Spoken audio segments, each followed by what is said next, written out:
Саламатсыздар урматтуу менин каналымдын көрүүчүлөрү, сиздерди каналымдан көргөндөн кубанычтамын. Саясий мындай кандайдыр геосаясий жаңылыктар көбөйүп атат. Бул жаңылыктар дүйнө жүзүн бир күндүн ичинде өзгөртүүгө мүмкүнчүлүгү жок, бирок ошону менен болсо дагы мындай зор эле нерселер болуп жатат. Байкасак, негизи НАТОнун саммити өттү. НАТОнун саммити аябай расмий, кургак, супсак өттү. Эксперттер, серепчилер ушул саммитти көрүп туруп эч кандай мындай жакшы маалымат айтылган жок дейт. Мындай даамдуу маалымат ушул жер жүзүндөгү болуп жаткан адамдардын тагдырын бир күндүн ичинде өзгөртүүчү маалымат берилген жок дейт. Расмий тарабында ошол 40 миллиард евро аскерий жардам Украинага берилет деп айтты. Жана снаряддар жасаган заводдор кошумча акча алат деген сөздөр айтылды. Украинага сөзсүз жардам берилет деген сөз айтылды. Анан Украинага баягы учактар берилет жайда, 2024-жылдын жайында учактар берилет деп айтылды.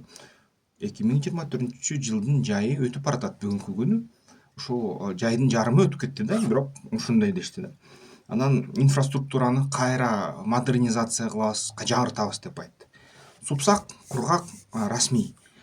Менин практикам боюнча ушундай жыйын өткөндө анын жашыруундагы бөлүгү болот. Элден жашыруун расмий эмес, ошол расмий эмес бөлүгүндө эң маанилүү маселелер чечилет. Бирок алар боюнча мындай эч кандай мындай айтуулар, мындай бөлүшүүлөр болгон жок пресса менен. Ошон үчүн НАТО саммити аябай супсак өттү десе болот да.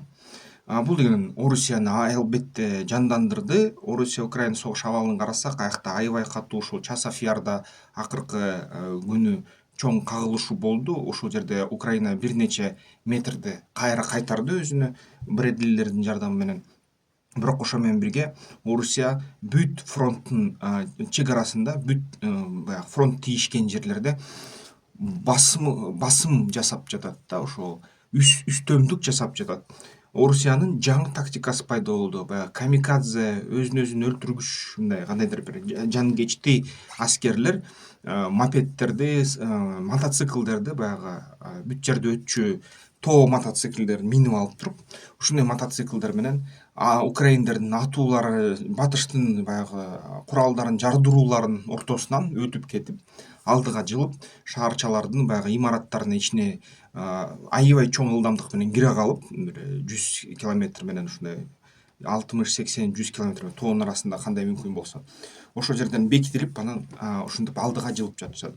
Бул деген жанкечти тактика, муну көп баягы жылдан бери күтүлбөгөн тактика болчу, бирок кантсе да аябай тобокелдүү, бирок эффективдүү болуп атат да.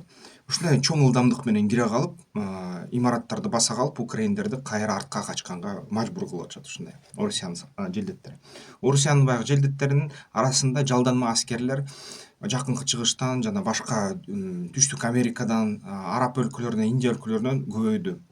Андан сырткары ошол Орусияга маалымат боюнча Түндүк Кореядан 5 миллион снаряд келди.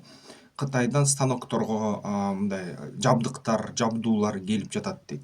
Ошол жабдыктардын жардамы менен алар кайра өзүнүн өндүрүшүн күчөтүп жатат дейт Орусияда.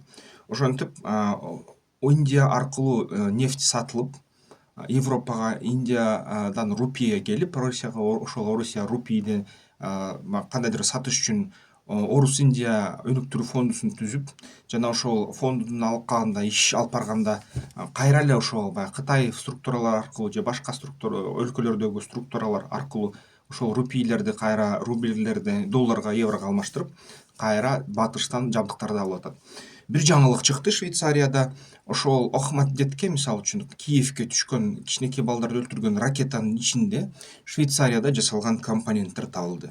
Расмий Швейцария прессасы өзүнүн ичиндеги ушуну тастыктады. Ушундай да, кимге согуш, кимге жыргал да. Анан ошол негизи ЕСтен, АКШдын жаңы аскер пакети келди. Украинага акыркы айда 5 миллиард долларга бааланган аскерий жардам берилди деп айтылып атат. Эми баягы жалпы Орусия жана Украинанын ортосундагы аскерлердин өлүмү 2000ге барды. Украина бекем тырышып атат, бирок Украинанын логистикасы, эли, желдети аз. Батыштын жардамы болсо 1 саатка 1 тамчыдан, бир күндө 1 кашыктан берилип атат да, мындай көп көлөмдө келбей атат жетиштүү, эми-кичектүү да. Орусияныкы болсо баары жакшы да. Бир эле гана баягы Орусиянын ички аскерий ресурстары жетпей жатат. Резервтери көп. Алар басым жасап атышат, бирок мындай жетиштүү эмес да. Бир күндө жеңгенге жетиштүү эмес. Тактика эффективдүү эмес. Орусиянын украиндердин аскерлерине караганда аскерлери көбүрөөк өлүп атат да. Бирок кантсе да баары бир ресурстары зор, логистикасы зор. Глобалдык түштүк деп аталган Кытай, Индия, майда мамлекеттер, биздин Орто Азия мамлекеттери кандайдыр бир түзмө түз колдоо бербесе да жетиштүү колдоо берип жатат. Европа, Америка, батыш өлкөлөрдүн ичиндеги башка мындай бизнес түзүмдөр баары бир ошол Орусиянын нефтин жана газын сатып алып атат да. Бул деген ушунтай берсе согуш тынымсыз болот. Же украиндер түгөнмөйүнчө, же орустар түгөнмөйүнчө согуш улана берет экен. Ошондой жаңылыктар. Нарендра Моди өткөн жумаларда келип кетти Орусияга, бирок Ахматетке ракета соккондо 3 күндүн ордуна бир күн эле туруп кетип калды. Мөңкү күнү Нарендра Моди араңдап атып 3-чү баягы Индиядагы шайлоосуна мөөнөтүнө отурду. Бирок кандайдыр бир ички оппозициянын күчөп атат. Нарендра Моди эки тарапка тең сый, урмат көрсөтүп жатат. Бир четинен Орусиянын нефтин сатып батыш өлкөлөргө, экинчи четинен Америкага кучак жайып, Америка Кошмо Штаттарынан баягы инвесторлорду Кытайдан көчүрүп, бир четинен дагы ушул эки жакка тең мындай жагымдуу, эки жакка тең керек адам болуп жатат да. Ошону менен бирге Путиндин көзүнө ачык айтып атат да, баягы Ахматетте кичинекей балдар өлүш бул деген туура эмес болду деп бетине айтты да ошол расмий түрдө.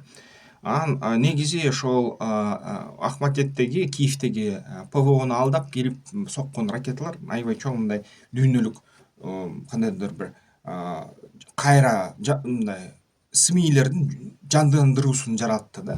Мөңкү күнү Газада, же болбосо мисалы үчүн Сирияда, же Ливияда, же болбосо ошол Мали, Сомали, Эфиопияда, ЮАРда, ЦАРда, түштүк Америкада, мисалы үчүн ушу Колумбия, Венесуэлада балдар кара түстүү, кара терилүү балдар, кичинекей балдар өлүп атат, элдер өлүп атат. Африкада ачарчылыктан дагы өлгөн элдер аз эмес. Ушундай кыйынчылыктар болуп атса, ушундай балдар өлүп атса, бир гана ак балдар өлгөндө дүйнөлүк пресса сестенип кетет экен. Окуй, мынакей Украинанын балдары Ахматет өлдү деп ошентип айтышат. Мен аларга жакындарына чоң көңүл айтам. Мен деген өзүм балалуу адаммын, анан ошондой суккарды укканда аябай жүрөгүм үшүйт. Бирок адилеттүүлүк бул дүйнөдө болбой жатат да. Чынын айтсаң ушундай да, мисалы үчүн кара терилүү бала өлсө, анын өмүрү эч ким менен байкалбай жатат. Европа тараптагы кандайдыр бир мында кичинекей балдар өлсө, ал баягы коштолгон атайын пиар компанияны коштолсо, дүйнө жүзү бүт ушуга аябай баягы жүрөгүн жайып, аябай переживать этип, өзүнүн реакциясын көрсөтүп жатат да. Ушундай адилетсиздик бар. Трампка кол салуу болду. Ушул Трампка кол салуу баягы аны аткан бала математик экен. Аябай мындай олимпиадалардан уткан отличник, мындай ботаник, мындай айтканда. Биз мектепте окуп жүргөндө Патрик деп койчу да. Эмне деге ушундай дечи билбейм, бирок Патрик. Ушундай аябай перспективасы зор, мындай жашоосу, тагдыры жакшы боло турган бала экен да, бирок кандайдыр бир радикалдуу ушундай кадамга барды. Атты, Трампты кулагына тийди. Кулагына тийгенде ошол ок камерага түшүп калды. Албетте дагы 1-2 кишини аябай жарадар кылды, өлүмгө чейин алып барды. Ошо өзүн өлтүрүштү деди. Андан кийин кайра жаңы теориялар чыкты. Жок, бул бала башка бала деп. Бул бала аткан жок, башка бала атты деп маалымат берип жатышат. ФБР аны изилдеп жатат. Эми расмий тергөөнүн жыйынтыгын күтөлү да. Бирок баягы алдын ала ар кандай теориялар чыгып кетти. Ошол Трамп өзүнө кол салды деп айтып атышат да. Баягы бул деген чоң пиар акция, бул деген өзүн-өзү баягы рейтинги түшүп атканда ошондой күчтүү пиар ход кылды деп айтышат. Экинчи тараптар жок, бул Байден аны аттырды деп айтат да. Жүрөгүн түшүргөнгө же кандай өлтүргөнгө аракет кылды деп атышат. Эгерде профессионалдуу снайперлердин сөзүн уксак, мен деген өзүм дагы снайпер кишиге жакынмын. Анткени ошол страйкбол хобби аркылуу снайпер болуп ойноп жүргөндө анык снайпер мылтыктар менен тактикасын аябай изилдегем. Анан байкашым боюнча, эгерде биз көргөн маалымат жасалма акыл менен генерацияланбаган болсо, анык чын маалымат болсо ар бир кадр, анда айтар элем, эгерде Трамп ушуну уюштурса, бул чоң тобокелдикке барды. Анткени R-15 деген винтовка, ошондой винтовкадан атышыптыр, жөнөкөй патрон менен, баягы дүкөндөн эле алынган патрон менен. Эгерде ага мисалы үчүн атайын компрессиялык же болбосо баягы атайын мындай учуу мокотулган патрон менен аткан болсо, андан аябай катуу контузия алмак. Трамп башы баягы ичине кан құйылып кетмек. Кичинекей кулакка тийсе башка контузия кетет да. Же болбосо баягы кээ бир учурда ошол кулакка тийип туруп, канды басымын жогорулатып контузиядан сырткары өлтүргөнгө да, башын жарганга да жеткен октор бар да. Бирок андай ок болбоду, жөнөкөй ок болду. Анан баллистикасы боюнча. Анан огу тийгенде дагы баягы эгерде Трамп өзү ушуну уюштурса, тобокелдик аябай жогору болчу. R-15 деген 5-6 сантиметр разброс берет да. Ошондо ок деген мисалы үчүн мурдуга мээлесе кулакка тиет, же болбосо баягы бетке тиет. Эгерде шамал үйлөй ийсе, же болбосо кол титирей ийсе, же дагы бир бала болуп кетсе, ошо пиар акция деп уюштурган аткан киши башына тийгенге толук мүмкүнчүлүгү бар болчу да. Кориолис деген күчү бар да, мисалы үчүн жер кыртышы кичине мындай титирей ийсе дагы октун учуусу өзгөрөт. Ошон үчүн бул деген Трамп өзү уюштурган жок окшойт. Эгерде бүт видеолор чын болсо, анда муну баягы демократтар уюштурду десеңер, демократтар атайын мамлекет түзүмдөрү муну уюштурса, бул ит эле болот да. Тескерисинче Трамптын колуна жеңишти салып берет. Ушул бала айтыптыр, мен ошол республиканецтерди жек көрөм, Трампты жек көрөм, Трамп туура эмес адам деп айткан имиш да. Ушундай жазуулар интернетте жүрөт. Бирок эгерде байкасак, негизи ушу толугу менен азырынча баягы байкашым боюнча бул деген кокустук да. Бул деген чын эле жаш радикал өзү жалгыз дүйнөнүн тагдырын, өзүнүн өлкөсүнүн тагдырын чечкенге аракет кылды. Бул деген жаш радикал өз колу менен кылды. Менин пикирим ушундай да. Анткени эгерде бүт берилген маалымат чын болсо, анда бул деген анык мындай өлтүргөнгө ниет менен жасалган атуу көрүнөт. Ошондой ниет менен атайын кызмат кылса, өтө профессионалдуу кылмак да. Бирок бул жерден дагы суроо, баягы коопсуздук кызматы такыр жакшы иштебей коюптур. Ошол снайпер чатырга чыкканда аны коопсуздук кызматы көрүптүр, анан өзүнүн баласы катары тааныптыр деп айтып атышат. Анткени алардын кийимине жакындатылган кийим кийип алыптыр тиги. Бирок ошентсе дагы ар бир снайпер ким кайда отурат, командир билиш керек да. Анан рация менен сураш керек. Бул бала ким, барыңар орундасыңарбы деп сураш керек да. Бул жерден же болбосо демократтардын баягы республиканецтердин атайын коопсуздук кызматы жакшы иштей албайт, же болбосо чын эле муну мамлекет уюштуруп берген, бирок мамлекет уюштуруп берсе баары бир баягы мындай мүмкүн эмес да. Мамлекет өзүнө ушундай жамандык кылбайт эле да, алгачкы алганда ошо Трамптын администрациясы. Бул деген таза баягы өздүк акция деп ойлоп жатам да. Бул деген бала таза өзүнүн инициатива алды да. Ушундай болду. Анан эми расмий тергөөлөрдү угуп көрөбүз, бирок ким билет, эми кимдин кызыкчылыгына туура келсе, же чындыкты угабыз, же калыптуу угабыз. Азыр дүйнө ушундай болуп калган да. Ишенич баарына кыйын. Дагы бир жаңылык: Европада НАТО гиперсоникалык, Америка Кошмо Штаттарынын күчтөрү Европадагы базаларга гиперсоникалык ракеталарды коебуз дешти. Орусияда буга реакция болду. 7-8 миң километрге бир 10 минуттан 12 минуттан ичинде учуп барат, согот. Анык гиперсоникалык ракета да. Мисалы үчүн Орусиянын МиГ-31 менен асманга көтөрүлгөн Искандер ракеталары гиперсоникалык эмес. Алар деген учканда да кинжалдар. Алар деген жерге жакындаганда аябай катуу мындай абага сүрүлүп 7-8 миң мах эмес, 2-3 миң махка чейин алдамдык азаят. Ошон үчүн аны Патриот дагы системалары Америка согуп түшүрөт да.